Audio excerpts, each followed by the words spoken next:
ఈ విధంగా మా కాన్స్టిట్యున్సీ నాయకత్వం కూడా మేము తప్పకుండా ఈ ఎలక్షన్లు అయిపోయే వరకు మండలాల వారీగా ప్రతి గ్రామంలో అన్ని సమీక్ష చేసుకుంటాం. అన్ని సమీక్ష చేసుకొని గ్రామ పంచాయతీలో కూడా మన సర్పంచ్లు అత్యధిక శాతం గెలిచే విధంగా ప్రయత్నం చేస్తామని మీకు మాట ఇస్తూ, ఇప్పుడు రామన్న మాట్లాడాలా ఇంకెవరైనా మాట్లాడాలా? ఇవ్వలేరా? సర్పంచ్ సంఘం అధ్యక్షుడు మీ సందేశం ఎక్కువ. ఓకేనా? రామన్న మాట్లాడే సపోర్ట్లు కొట్టాలి వారు. పెద్దలు గౌరవనీయులు కల్వకుర్తి మాజీ శాసనసభ్యులు జరాగుండం కల్వకుర్తి మాజీ శాసనసభ్యులు, సీనియర్ నాయకులు, ఇప్పటిదాకా అరణికి దండం పెడతారు. మీరు ముందు కల్వకుర్తి గెలుచుకొని అటెండ్ కానీ మాట్లాడు. గౌరవనీయులు అన్న జయపాల్ యాదవ్ అన్న గారు, గౌరవ పెద్దలు మన రాజ్యసభ మాజీ సభ్యులు, పార్టీ ప్రధాన కార్యదర్శి, కేంద్ర కార్యాలయ ఇన్ఛార్జ్ గౌరవనీయులు శ్రీ రావుల చంద్రశేఖర్ రెడ్డి గారు, గౌరవనీయులు మా సోదరి శ్రీమతి ద్యాప విజితారెడ్డి గారు, గౌరవనీయులు మన ఫుడ్ కమిషన్ చైర్పర్సన్ గారు సోదరులు శ్రీ గోలి శ్రీనివాసరెడ్డి గారు, గౌరవనీయులు మా తమ్ముడు సోదరుడు దశరథ్ నాయక్ గారు, గౌరవనీయులు ఇమ్తియాజ్ అహ్మద్ గారు మన మైనారిటీ స్టేట్ ఫైనాన్స్ కార్పొరేషన్ మాజీ అధ్యక్షులు, మున్సిపల్ మాజీ అధ్యక్షులు గౌరవనీయులు సోదరులు శ్రీ ఎడమ సత్యం గారు, గౌరవ అల్లీపురం వెంకటేశ్వర రెడ్డి గారు, అట్లాగే పెద్దలు గౌరవనీయులు శ్రీ ఎడమ వెంకటరెడ్డి గారు, సోదరుడు మన లక్ష్మీ నరసింహారెడ్డి గారు, పరమేష్ గారు, ఇంకా శ్రీనివాస్ యాదవ్ గారు, జోగు వీరయ్య గారు, ఇంకా వేదికపైన ఆసీనులైన పెద్దలందరికీ పేరు పేరున ఈరోజు కల్వకుర్తిలోని మరి వివిధ మండలాల నుంచి విచ్చేసిన పార్టీలో చేరుతున్న మరి సోదరులందరికీ కూడా హృదయపూర్వకంగా స్వాగతం, సుస్వాగతం. జైపాల్ యాదవ్ గారు మరి ఖర్చు తప్పించుకున్నందుకు ప్రోగ్రాం ఇక్కడ పెట్టినా అని చెప్పిండు. చాలా సంతోషం. మరి వాళ్ళకి భువనన పెట్టిరా లేదా? సో ఖర్చు తప్పించిండు, మొత్తానికైతే మీకు భోజనం అయితే పెట్టినా అని చెప్పిండు. చాలా సంతోషం, థ్యాంక్ యూ. జైపాల్ యాదవ్ అన్న మాట్లాడుతూ చాలా విషయాలు చెప్పినారు. అందులో ఇవ్వాలని నాకు తెలిసిన విషయం ఏంటంటే, రేవంత్ రెడ్డి నేనే రాజకీయాలకు తెచ్చినా అని చెప్పిండు. సో ఇప్పుడు రేవంత్ రెడ్డిని ఆయన చేస్తున్న దుర్మార్గాలను, ఆయన చేస్తున్న అరాచకాలను ఎవరో అయితే తిట్టుకుంటారో దానికి బాధ్యత ఎవరో మీకు అర్థమైపోయింది. ఇక మరి నిన్ను తిట్టుకుంటారు. ఇలా నువ్వు సీక్రెట్ చెప్పినావు, రేపటి నుంచి నిన్నే తిట్టుకుంటారు, నువ్వు తెచ్చినావు రాజకీయాలకని.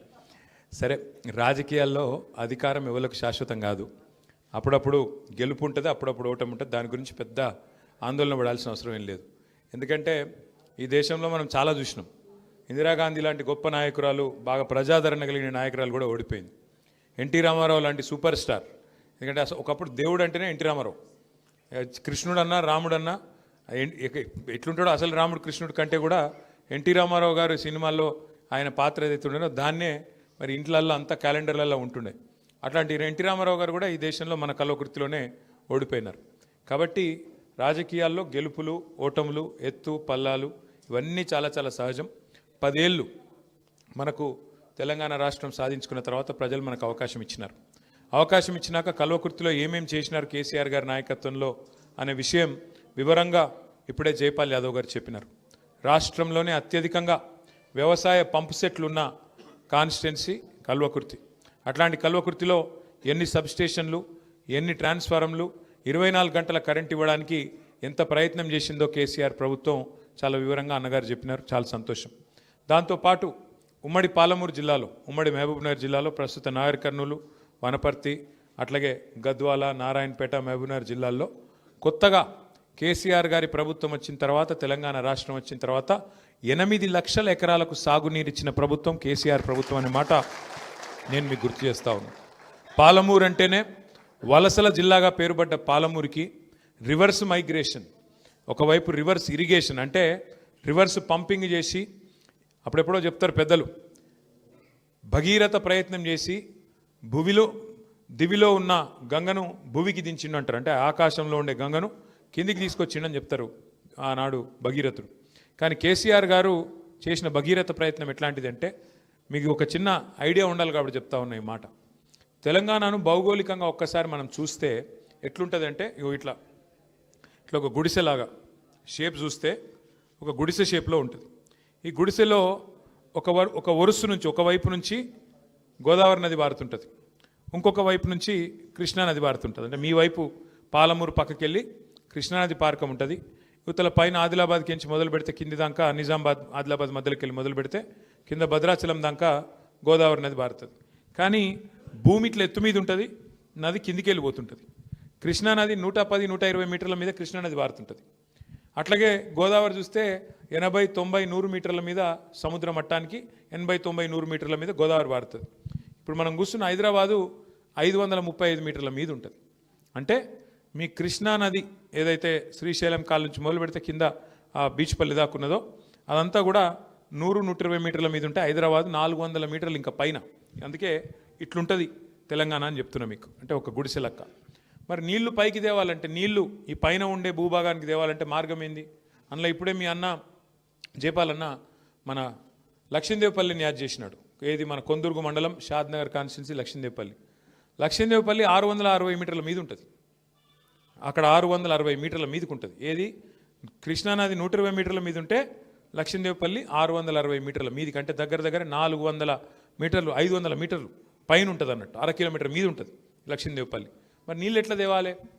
షాద్నగర్కి ఎట్లా రావాలి, జడ్చర్లకు ఎట్లా రావాలి, కల్వకుర్తికి ఎట్లా రావాలి, అచ్చంపేటకి ఎట్లా రావాలి, నాగర్ కర్నూలుకి ఎట్లా రావాలి, వనపర్తికి ఎట్లా రావాలి, నారాయణపేటకి ఎట్లా రావాలి, ఏం చేయాలి ఆలోచించి కేసీఆర్ గారు మరి ఇంజనీర్లతోన ఇంకా ఇతర పెద్దలతోన ఆలోచించి నీటిని 2 మార్గాలు ఉంటాయి తెనిక. ఒకటి సొరంగ మార్గం ద్వారా తవ్వుకొని కిందికి తీసుకొచ్చి మళ్ళీ భూమిలోకి వెళ్ళి పైకి గుంజాల. లేదు రెండోది లిఫ్ట్ ఇరిగేషన్ కార్యక్రమం ద్వారా కిందికి వెళ్ళి నీళ్లను పైకి తీసుకొచ్చి మరి రిజర్వాయర్లు, గొలుసు కట్టు రిజర్వాయర్లు కట్టి దాని ద్వారా నీళ్లు మీకు అందించాలి. ఈ 2 మార్గాలు ఉంటాయి. అందుకే కాళేశ్వరం అనే ప్రాజెక్టు గోదావరి మీద, అట్లాగే ఇక్కడ పాలమూరు రంగారెడ్డి ఎత్తిపోతల పథకం అనేది మనకు కృష్ణానది మీద కట్టింది కేసీఆర్ గారు. కాళేశ్వరం ఏమో మొత్తం పూర్తయింది. సరే, పాలమూరు రంగారెడ్డి ఎత్తిపోతల పథకం 90% పూర్తయింది.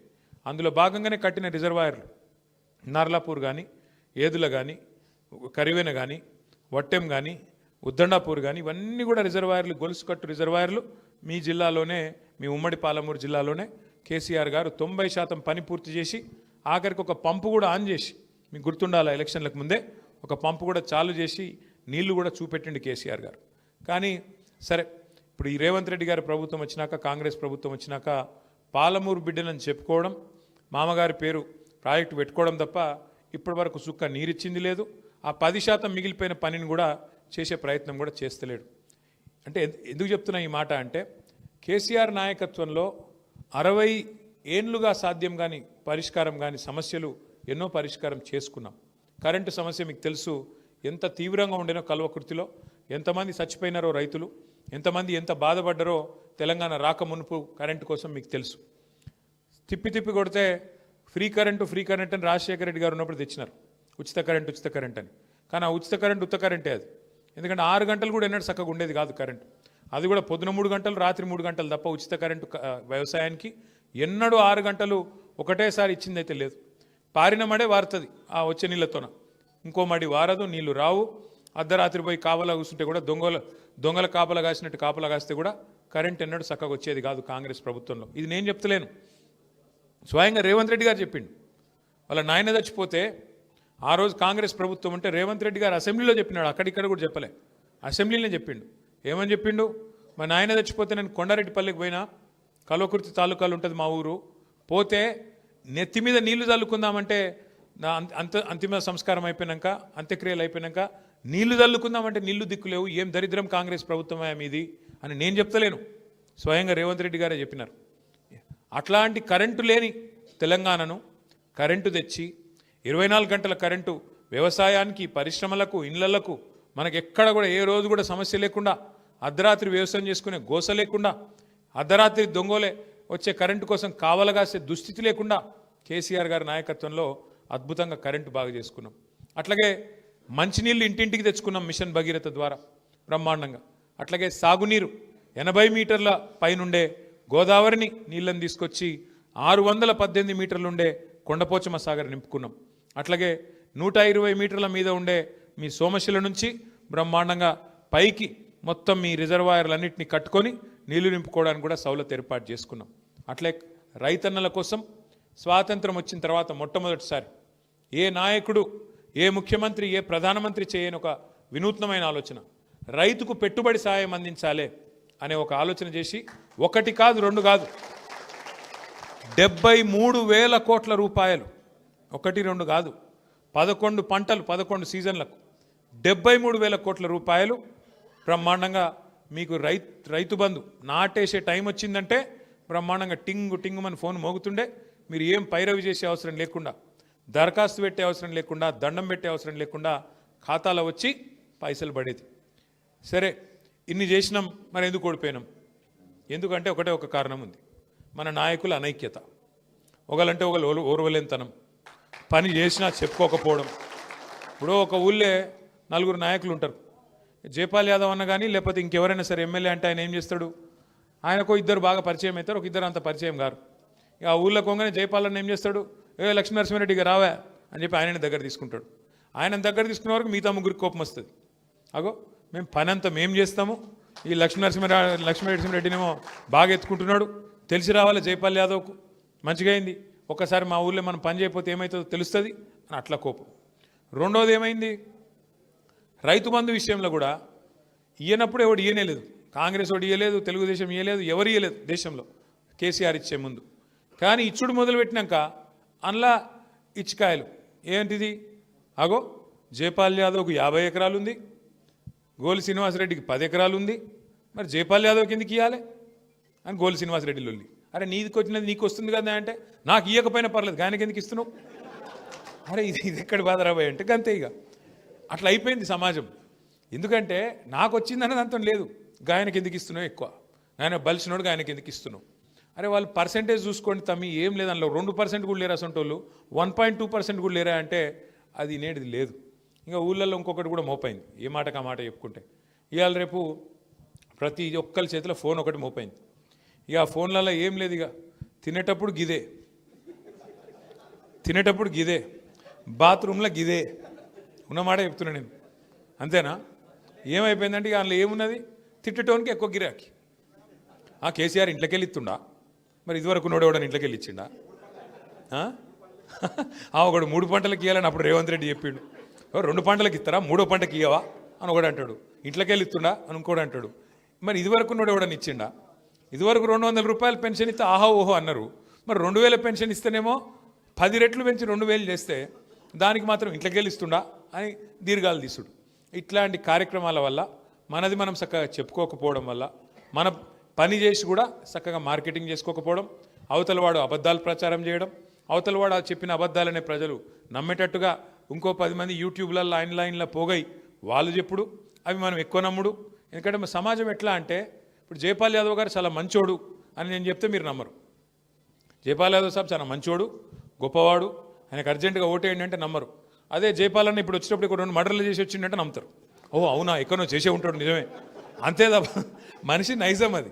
కాబట్టి ఎంత విచిత్రం అంటే, మాకు కూడా కొన్ని ఆలోచిస్తే మొత్తం కాళేశ్వరం ప్రాజెక్టుకి అయిన ఖర్చే 93,000 కోట్లు. అంత పెద్ద ప్రాజెక్టు, 45 లక్షల ఎకరాలకు నీళ్ళు ఇచ్చే ప్రాజెక్టు, మొత్తం అయిన ఖర్చు ఎంత? 93,000 కోట్లు. కానీ రాహుల్ గాంధీ వస్తాడు ఢిల్లీకి వెళ్ళి 1,00,000 కోట్ల కుంభకోణం అంటాడు. మనకు అర్థం కాదు, ఏమయ్యా ఖర్చు అయిందే 93,000 కోట్ల, నీళ్లు రానేవట్టే, గిన్ని కనబడనేవట్టే, సొరంగాలు కనబడుతున్నాయి, పైప్ లైన్లు కనబడుతున్నాయి, కాలువలు కనబడుతున్నాయి, సబ్స్టేషన్లు కనబడుతున్నాయి, అది ప్రపంచంలోనే అతిపెద్ద లిఫ్ట్ ఇరిగేషన్ ప్రాజెక్టు. మరి ఇక 1,00,000 కోట్ల కుంభకోణం అంటే ఎట్లా? ఇది కూడా అడగడు, నమ్ముడే. 1,00,000 కోట్ల కుంభకోణం, 1,00,000 కోట్ల కుంభకోణం అని 1,00,000 గొంతులు వేసుకొని ఉర్రాలి, నమ్మాలి, ఆయనతో బాయ్ పడాలి. ఇక ముయ్యికి వెళ్ళి ఇంకోటి, కేసీఆర్ 2,000 ఇస్తుండా, నేను 4,000 ఇస్తా. కేసీఆర్ 10,000 ఇస్తుండా, నేను 15,000 ఇస్తా. కేసీఆర్ 1,00,000 రూపాయలు ఇస్తుండా లగ్గానికి, నేను తులం బంగారం ఇస్తా. ఆయనతో నమ్మినరు, 6 గ్యారెంటీల గారెడ్ల పడ్డరు. ఏందో జరుగుతుంది అల్లం బెల్లం అని చెప్పి స్కూటీలు ఇస్తా, ఇది ఇస్తా, అది ఇస్తా, అది ఇస్తా, ఇది ఇస్తా అని చెప్పి 420 హామీలు ఇచ్చే వరకు మర్చిపోయినరు. కాంగ్రెస్ వాళ్ళు ఎంత లంగలో మర్చిపోయారు అందరు. ఎందుకంటే 10 ఏళ్ళు అయింది కదా, ఒక కొత్త తరం వచ్చింది.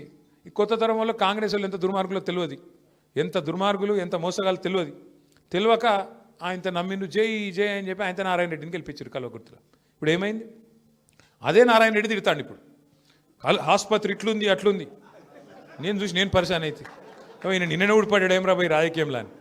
మరి 60 ఏళ్ళు నీ గవర్నమెంట్ ఉండే కదా, 2 ఏళ్ళు నీ గవర్నమెంట్, ఇప్పుడున్నది ఇదివరకు 60 ఏళ్ళు నువ్వే ఉంటివి కదా. ఆసుపత్రి ఇట్లుంది అట్లుంది అంటే మరి ఎవడు బాధ్యుడు? 60 ఏళ్ళు ప్రభుత్వం చేసినోడు బాధ్యుడా? 10 ఏళ్ళు నడిపిన కేసీఆర్ గారు బాధ్యుడా? ఎవరు బాధ్యుడే నాకు అర్థం కాదు. ఇట్లాంటి వాళ్ళు ఇవాళ నాయకులు వాళ్ళ పార్టీని వాళ్ళు విమర్శించేటోళ్ళు చాలామంది తయారైనారు. కానీ ఒక్క మాట మాత్రం దయచేసి అందరం గుర్తు చేసుకోవాలి. ఎందుకంటే చాలా సందర్భాల్లో ఏమైందంటే మనకు కూడా కొన్నిసార్లు కొన్ని విషయాలు అలవాటు అయిపోయాక మనకు విలువ తెలియదు. ఇప్పుడు రైతు బంధు మంచిగా టింగు అని పడుతుంటేనేమో విలువ తెలియలే. ఓ 2 సార్లు ఎగ్గొట్టే వరకు అప్పుడు యాద్ చేసుకున్నారు కేసీఆర్. అరే వీడు దుర్మార్గుడు ఉన్నాడు, వీడు పెంచుతానాడు, పెంచలేదు, పెంచకపోగా ఎగ్గొట్టిండు. అమ్మా కేసీఆర్ ఉన్నప్పుడు ఏదో ఒకటి చేసి మొత్తానికైతే కరోనా టైంలో కూడా బ్రహ్మాండంగా మీకు టింగుమని రైతు బంధు పడ్డది. రేవంత్ రెడ్డికి టింగు సౌండ్ ఇష్టం లేదు, అందుకే కొత్తది పెట్టిండు. ఏం సౌండ్ అది? టకీ మనేస్తాను. పడుతున్నాయి మరి టకీమని. 4000 పెన్షన్ పడుతుందా? టకీ 6000 పెన్షన్ పడుతుందా? రైతు బంధు పడుతుందా? రుణమాఫీ జరిగిందా? ఇప్పుడు జరగలేదు. తులం బంగారం ఒకటి కాదు, ఇక 420 హామీలు ఉన్నాయి. ఎన్ని చెప్పాలి? 1 కాదు 2 కాదు 420 హామీలు, ఇష్టం వచ్చిన మాటలు. ఏం చేసినారో భయ అంటే ఒకటే చెప్తాడు, ఫ్రీ బస్ పెట్టినా అంటాడు. అందులో కూడా మోసమే, అది కూడా చెప్తున్నా మీకు ఇనూరి. ఫ్రీ బస్ అంటాడు. ఫ్రీ బస్ అంటే మహిళలకు ఫ్రీ అట, భర్తకు డబల్ అట. అది ఫ్రీ ఎట్లయితుంది నాకు అర్థం కాదు. పిచ్చోళ్ళని చేసుడు తప్ప మనకు. పిల్లలకేమో మళ్ళీ బస్ పాస్ రేట్ పెంచిండు, మగవాళ్ళకు డబుల్ టికెట్, నీకు మహిళలకు ఫ్రీ. ఇక ఫ్రీ ఎట్లయితుంది నువ్వు చెప్పు, నాకు తెలియక అడుగుతా. అంటే కుడి చేత్తో ఇచ్చుడు, ఎడమ చేత్తో గుంజుకునుడు, అది ఫ్రీ ఎట్లయితుంది? ఇక ఇదొక్క మోసం తప్ప ఇంకేమైనా చేసిర్రా? దయచేసి మీరు ఆలోచించండి. గ్యాస్ వచ్చిందా? అలే 200 యూనిట్లు ఫ్రీ అన్నాడు. కొంతమందికి వచ్చింటుంది, కొంతమందికి వచ్చింటుంది, కొంతమందికి రాలే. ఏ ఒక్కటన్నా పరిపూర్ణంగా చేసిండ్రా? 2 ఏళ్ళు నిండిపోయింది. అన్నిటికీ మించిన మోసం. ఎంత దుర్మార్గం అంటే, సరే ముఖ్యమంత్రులు ప్రభుత్వాలు మారుతుంటాయి, రాష్ట్రం అయితే శాశ్వతంగా ఉంటుంది. ఇప్పుడు ముఖ్యమంత్రులు మనం ఎంతమందిని చూసినాం? ఎన్టీ రామారావు గారు 1983 నుంచి ఎన్టీ రామారావు గారు 89 దాకా. ఆ తర్వాత చెన్నారెడ్డి గారు, విజయభాస్కర్ రెడ్డి గారు, తర్వాత మధ్యలో ఎవరు వచ్చిన నేదురుమల్లి జనార్దన్ రెడ్డి గారు, తర్వాత చంద్రబాబు నాయుడు గారు, ఆ తర్వాత రాజశేఖర్ రెడ్డి గారు, ఆ తర్వాత రోషయ్య గారు, కిరణ్ కుమార్ రెడ్డి గారు, కేసీఆర్ గారు, ఇప్పుడు రేవంత్ రెడ్డి గారు. ఇంతమందిని చూసినాం. ఒక దగ్గర 10 మంది ముఖ్యమంత్రులను చూసినాం. ఏ ముఖ్యమంత్రి అయినా ఈయన తిరిగి మాట్లాడటం మాత్రం చూసినామా? అవి ఏం మాటలు? ఏమైనా రేవంత్ రెడ్డి గారు 4000 పెన్షన్ ఏది అంటే నీ గుడ్లు వీకి గోటీలు ఆడతా. ఏమైనా రైతు బంధు ఏది రేవంత్ రెడ్డి గారు అంటే నీ పేగులు తీసి మెడలు వేసుకుంటా. ఇది ఎక్కడి లొల్లి రాబాయి? పేగులు తీసి మీద మెడలు వేసుకున్నాడు. ఎవడన్నా బోటి కొట్టేటోడు మాట్లాడతాడు, పేగులు మెడలు వేసుకున్నాడు. ఇదేం లొల్లి? అదొక్కటే కాదు, ఇంకా విచిత్రం. సెక్రటేరియట్కి వచ్చిండు, ముఖ్యమంత్రి అయ్యిండు, కిస్మత్ బాగుంది, ముఖ్యమంత్రి అయినావు, సెక్రటేరియట్కి వచ్చినావు. ఏం చేయాలి నువ్వు? సెక్రటేరియట్కి వస్తే ఏముంటాయి? సెక్రటేరియట్లో కంప్యూటర్లు ఉంటాయి, పనిచేసే ఉద్యోగులు ఉంటారు, పాలసీలు ఉంటాయి. ఇక్కడ నేను లంకె బిందెలు ఉంటాయి అనుకొని వచ్చినా, ఇక్కడ లేవు లంకె బిందెలు ఉంటాయా సెక్రటేరియట్లో? తవ్వుతేనట సార్ లంకె బిందెలు దొరుకుతాయి అనుకొని వచ్చిండట. వాటితోనే 6 గ్యారెంటీలు అమలు చేస్తా అనుకున్నాంట. ఎట్లుందంటే పరిస్థితి వాళ్ళ నిజంగా కూడా. సరే మీ కాడనేమో రియల్ ఎస్టేట్ బాగుందని జయపాల్ యాదవ్ అని అంటుండు, మరి పక్కకెళ్ళి చంద్రశేఖర్ రెడ్డి అని అన్నాడు.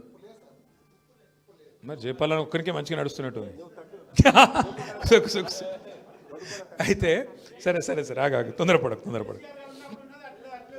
అయితే మిగతా దగ్గర అది కూడా లేదు. అట్లా అన్న చెప్పేది ఏంటంటే, మిగతా దగ్గరలో మొత్తం పడిపోయింది, మన కాడ పడిపోలేదు, అట్లా ఆగి ఉందని చెప్తున్నాడు. అయితే పక్కకెళ్ళి చంద్రశేఖర్ రెడ్డి అని అంటుండు, మరి కోట్ల రూపాయల విలువ ఉండే భూములు పెట్టుకొని 50 లక్షలు ఖర్చు పెట్టడానికి ఎందుకు కింద మీద అవుతున్నావు అని పక్కకెళ్ళి అన్న అంటు.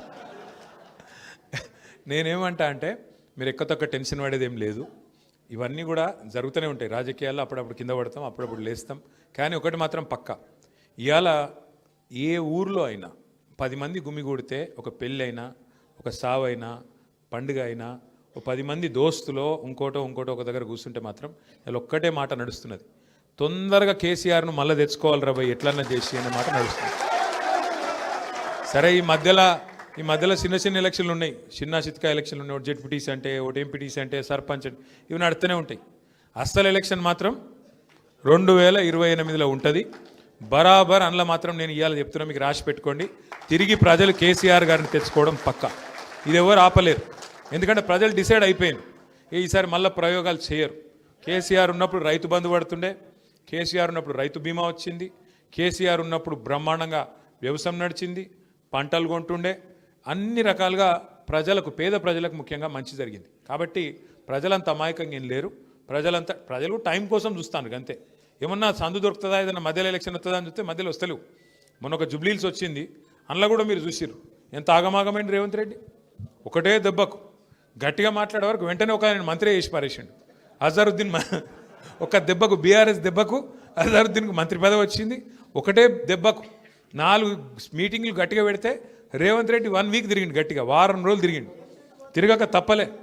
14 మంది మంత్రులు గల్లి గల్లి తిరిగిండ్రు. ఎలక్షన్ రోజు కూడా డిప్యూటీ సీఎం రోడ్ల మీద తిరుగుతున్నాడు, ఏది జూబ్లీ హిల్స్లో. ఒక పరిస్థితి వచ్చింది. మరి ఒక్క ఉప ఎన్నిక గింతాగమైతే రేపు వీళ్ళని ఎవడు కాపాడాలి మరి అసలు ఎన్నిక వచ్చే వరకు?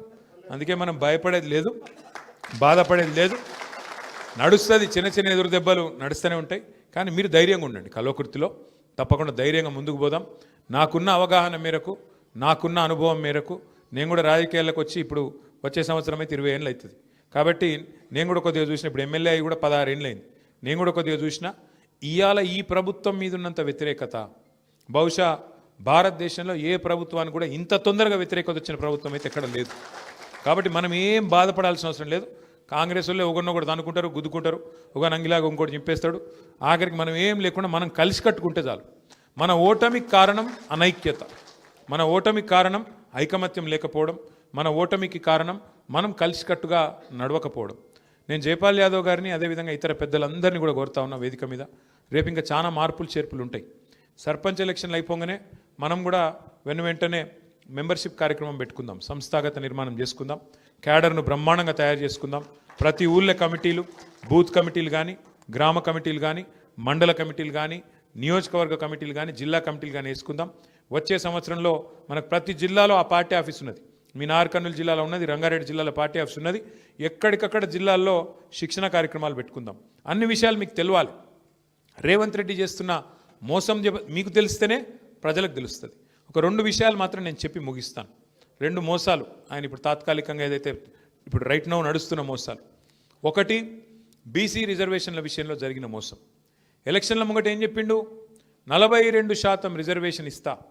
ఏది ఒక సర్పంచ్ పదవి, ఎంపీటీస్ పదవి కాదు, 42% రిజర్వేషన్ ఉద్యోగాలలో ఇస్తా, 42% రిజర్వేషన్ విద్యలో ఇస్తా, 42% రిజర్వేషన్ ప్రభుత్వ కాంట్రాక్ట్లలో కూడా ఇస్తా. మీ ఊళ్ళో వేసే సీసీ రోడ్లు, మోరీలు, అందులో కూడా బీసీలకు 42% ఇస్తా అని చెప్పిండు. ఎస్సీ ఎస్టీలకు 28% ఇస్తా అని చెప్పిండు. ఏది కాంట్రాక్ట్లలో వాటా, అందులో కూడా ఇస్తా అని చెప్పిండు.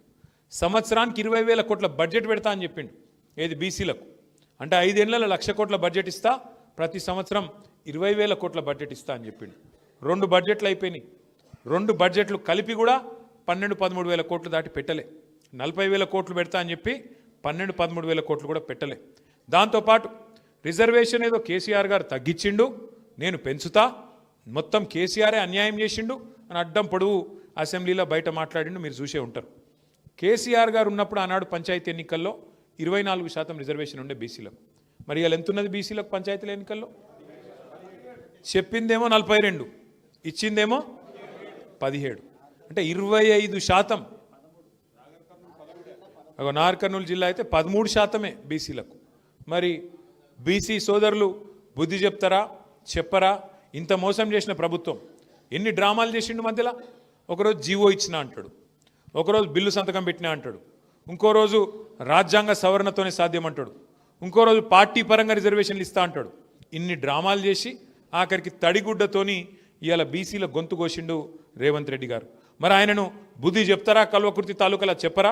మా బీసీ సోదరులే మీరే ఆలోచించాలా, మీరే డిసైడ్ చేయాలా, మీరే నిర్ణయం తీసుకోవాలని చెప్పి నేను కోరుతా ఉన్నాను. రెండవది, ఇవాళ ఇంకొక మోసం. హైదరాబాదులో అట్లాగే మొత్తం తెలంగాణలో, దేశంలో కూడా ఎవరైనా పరిశ్రమ పెట్టాలి అంటే ప్రభుత్వమే చాలా తక్కువ ధరకు భూములు ఇస్తుంది. ఎట్లా అంటే ఉదాహరణకు ఇప్పుడు మన ప్రభుత్వం ఉన్నప్పుడు కూడా ఇప్పుడు ఉదాహరణకు నేను చెప్తున్నా, వేరే ఏమనుకోకండి. ఎడమ సత్యం ఉన్నాడు.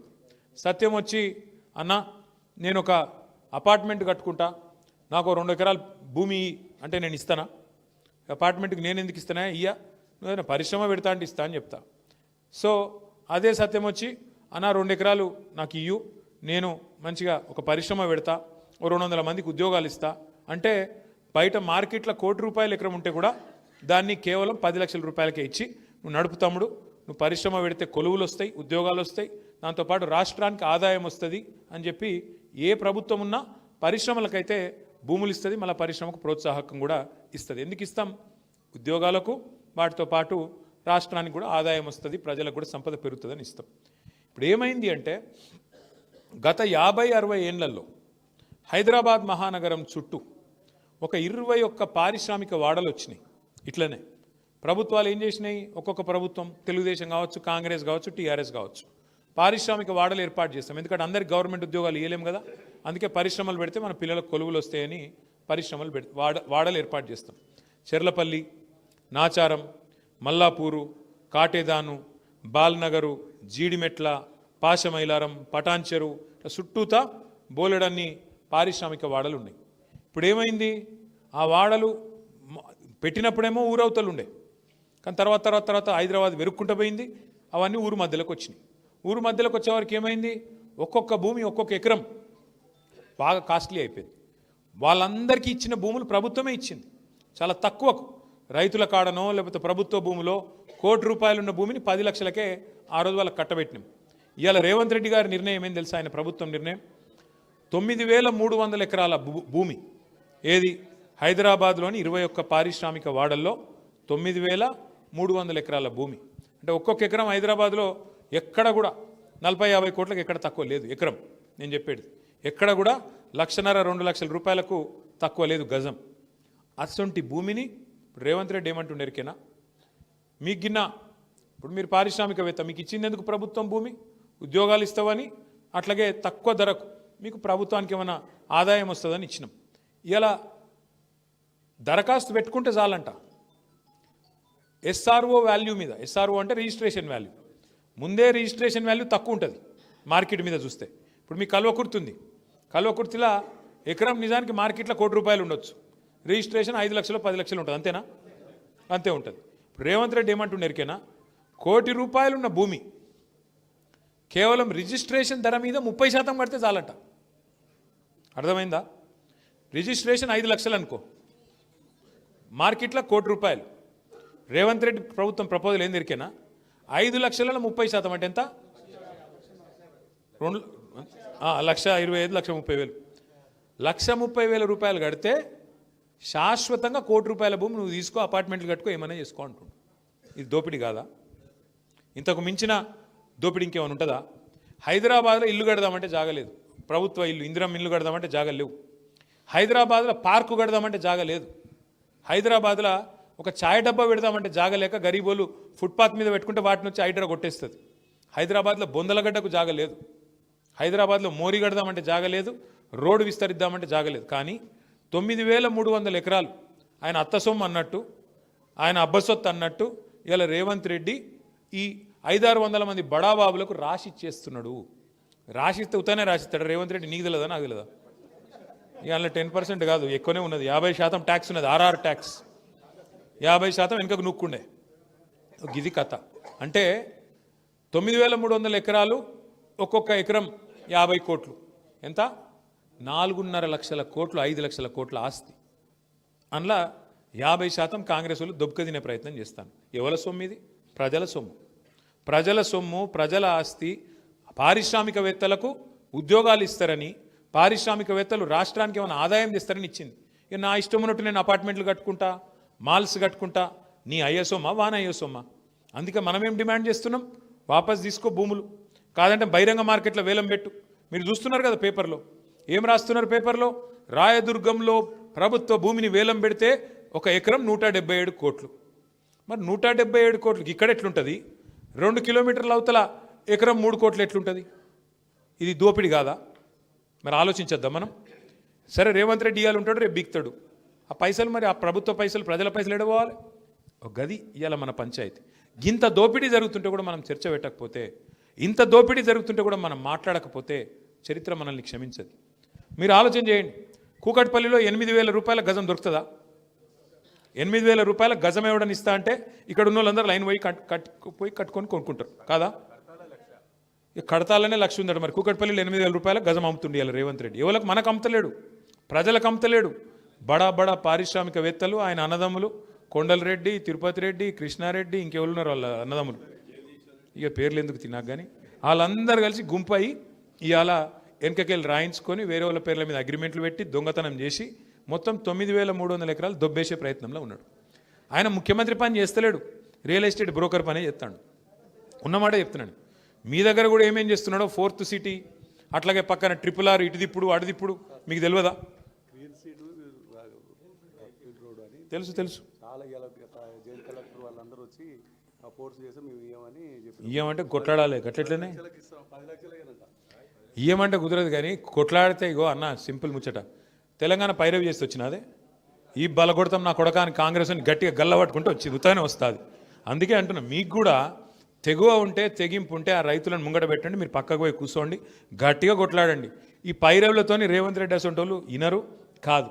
మనం లొల్లి పెడితే కూడా కాదు, మనం ఫీల్డ్ కోవాలి, లొల్లి పెట్టాలి. మొన్న జైపాల్ యాదవ్ అన్న కూడా ఇట్లే చెప్పిండు ఒక ముచ్చట. చెప్తే ఢిల్లీ దాకా పంపించిన నేను. ఢిల్లీ దాకా పోయి మీరు ఆ మంత్రిని కలవండి అంటే మొత్తం రైతులందరినీ తీసుకొని పోయి కలిసిండు. ఆగిందా ఇప్పుడు? అది ఆగింది. మొత్తానికి జైపాల్ యాదవ్ అన్నకు ఒకసారి గట్టిగా సపోర్ట్లు కొట్టండి. అట్లుండాలి పని, అంతేగాని వాడు గుంజుకుంటుండు మనం చావలేదు, మనం చచ్చిపోయినాం అందరం. మీద గట్టిగా నాయకులందరూ మీరు పోరాడే జెండా. మళ్ళీ ఇంకొక మాట చెప్తున్నాను నేను, ఎవ్వడు కొట్లాడాడు. 2 ఢిల్లీ పార్టీలు, 2 కూడా దొందే, ఇద్దరు గులాంగాళ్ళే. బానిసకొక బానిస అన్నట్టు ఇక్కడుండే బీజేపీడు, ఇక్కడుండే కాంగ్రెస్ వాడు, పైన ఉండే ఇక్కడ ఇంకో నాయకునికి బానిస. వాడు ఢిల్లీలోనికి బానిస, ఢిల్లీవాడు గుజరాతోనికి బానిస. ఏ బానిసత్వం లేని పార్టీ అంటే మళ్ళీ ఇదే ఉన్నది, ఒకటి నికార్సైన తెలంగాణ పార్టీ, గులాబీ జెండా. అందుకే నేను అంటున్నా, తెలంగాణ గురించి తెగబడాలన్నా, కలబడాలన్నా, కొట్లాడాలన్నా ఆ సత్తా ఉన్న ఒక్క పార్టీ మన పార్టీ, కేసీఆర్ గారి పార్టీ తప్ప ఇంకోటి కాదు. కాబట్టి నేను మీ అందరికీ ప్రార్థించేది, మీరు రేపు సర్పంచ్ ఎన్నికల్లో కొట్లాడండి, జెడ్పీటీస్లో కొట్లాడండి, ఎంపీటీస్లో కొట్లాడండి, కానీ అసలు యుద్ధం 2028లో ఆ రోజు ఉంటుంది. ఆ రోజు మాత్రం మళ్ళా ఈరోజు కొట్లాడుకొని కావాలంటే ఊళ్ళలో నేను వద్దంటలేను, కానీ ఆ రోజు కలిసి ఉండుర్రి. నాకు తెలిసి ఇవాళ ఎట్లుంటుంది అంటే, సర్పంచ్ అనగానే ఒకటే ఊళ్ళో 4 కొట్లాడతారు, అంతా మనోళ్ళే ఉంటారు. మళ్ళీ ఎవరినేం అనరాదు, జయపాలన్న దగ్గరకు వస్తారు, ఆయన ఏం చెప్తాడు, అందరూ ఆయన వాళ్ళేనా, ఎవరు ఏం చెప్తారు, దానికి ఏం చేయనికి రాదు. కానీ ఈ మన మధ్యలో ఉండే తాత్కాలికమైన మరి పొరపచ్చాలు, అనైక్యత, మనకుండే పంచాయతీలు రేపు అల్టిమేట్గా పార్టీకి నష్టం కావద్దు. జనవరిలో మనకు సభ్యత్వ నమోదు కార్యక్రమం చాలా అవుతుంది. అన్ని మున్సిపాలిటీలలో, అన్ని గ్రామాలలో మీరే దగ్గర ఉండి బాధ్యత తీసుకుని నడిపించాలా. తర్వాత కమిటీలు వేసుకుందాం. 2026లోనే శిక్షణ కార్యక్రమాలు పెట్టుకుందాం, బ్రహ్మాండంగా తర్ఫీదు ఇచ్చుకుందాం. అన్ని మోసాల మీద, బీసీ రిజర్వేషన్ల మీద జరుగుతున్న మోసం, సంపద కొల్లగొట్టే మోసం, 420 హామీలు ఇచ్చి ఇలా దుర్మార్గం చేస్తున్న వైనం, అట్లాగే 6 గ్యారంటీల పేరిట ఆడుతున్న డ్రామాలు, ఇవన్నిటిని కూడా ప్రజల సమక్షంలోనే బయట పెడదాం. ప్రతి కార్యకర్తను, ప్రతి నాయకుడిని ఒక్కొక్క కేసీఆర్ గారి లాగా కథన రంగంలో రేపు కథానాయకులే విజృంభించే విధంగా తయారు చేసుకుందామని చెప్పి నేను మనవి చేస్తూ, ఇవాళ పార్టీలో చేరుతున్న మిత్రులను పిలవాల్సిందిగా నేను గౌరవనీయులు జైపాల్ యాదవ్ గారిని కోరుతూ, జై తెలంగాణ. ఆఖరి మాట, మన పెద్దలు కేసీఆర్ గారు నిరాహార దీక్ష కూర్చున్న రోజు ఎల్లుండి నవంబర్ 29, మరి 16 సంవత్సరాల కిందట. ఆ సందర్భాన్ని పురస్కరించుకొని అన్ని జిల్లా కేంద్రాలలో మనం బ్రహ్మాండంగా దీక్షా దివస్ అనే కార్యక్రమాన్ని చేస్తున్నాం. మీ నాగర్ కర్నూలు జిల్లా వాళ్ళు నాగర్ కర్నూలు పోవాలా, రంగారెడ్డి జిల్లా వాళ్ళు రంగారెడ్డి జిల్లాకు పోవాలా. ఆ రోజు దయచేసి అందరూ పాల్గొనాలని విజ్ఞప్తి చేస్తూ, జై తెలంగాణ. కూర్చోవాలి దయచేసి, ఒక్క 5 నిమిషాలు అని మీరు కూడా కూర్చోరు. నేను ఇప్పుడు కేటీఆర్ గారు చెప్పింది పిలుస్తా. రంగారెడ్డి జిల్లాకు సంబంధించిన 4 మండలాలు, మున్సిపాలిటీ, రంగారెడ్డి, శంషాబాద్లో ఉన్నటువంటి మన జిల్లా పార్టీ కార్యాలయానికి రావాలి. నాగర్ కర్నూలు జిల్లాకు సంబంధించి అక్కడ ఉన్నటువంటి ఊరుకొండ కానీ, చారగొండ కానీ, కల్వకుర్తి, వెల్దండ కార్పొరేట్, ఓకే. అక్కడ నాగర్ కర్నూలు జిల్లాకు దీక్షా దివస్ను మనం విజయవంతం చేయాలని కోరుకుంటూ, ఇప్పుడు మీరందరూ కూర్చోవాలి, ఎవరు లేవద్దు. నేను ఒక 10 మందిని కూర్చోవాలి, కలవకుర్చోలు ఎవరే వద్దు. వెంకట్ కూర్చో. చూసిన చూసిన చూసిన. అయితే ఇప్పుడు పోతపల్లి గ్రామం నుంచి ఒక్కరే పిలిచిన వాళ్ళు రావాలి. అంజీ మాస్టర్ మిగతా రావద్దు, మిగతా కూర్చోవాలి, రావద్దు. ఒక్కొక్కరిని అంజీ కరాటే మాస్టర్, ఆయన ఆధ్వర్యం. బీజేపీ. తర్వాత కొండల్ యాదవ్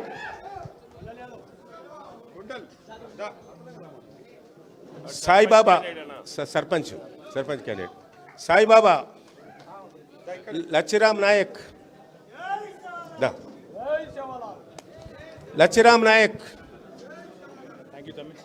రవీందర్, గోపాల్,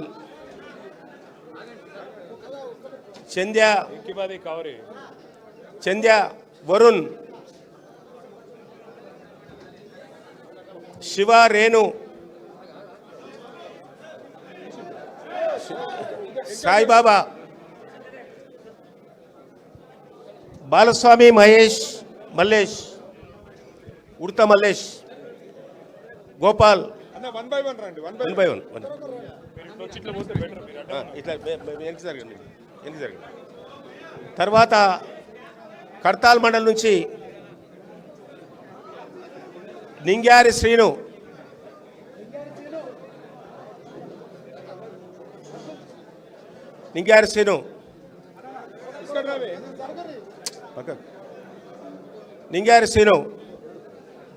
మర్ల రవీందర్ యాదవ్,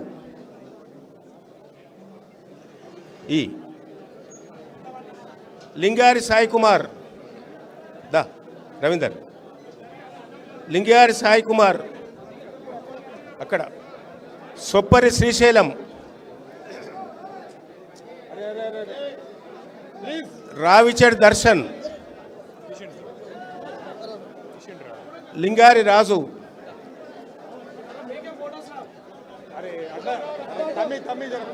నల్లబోతుల శ్రీశైలం. వెనక్కి పోవాలి, తీసుకొని వెనక్కి ఫోటో రావాలి. కుమ్మరి శివ, శ్రీశైలం రా. కుమ్మరి శివ,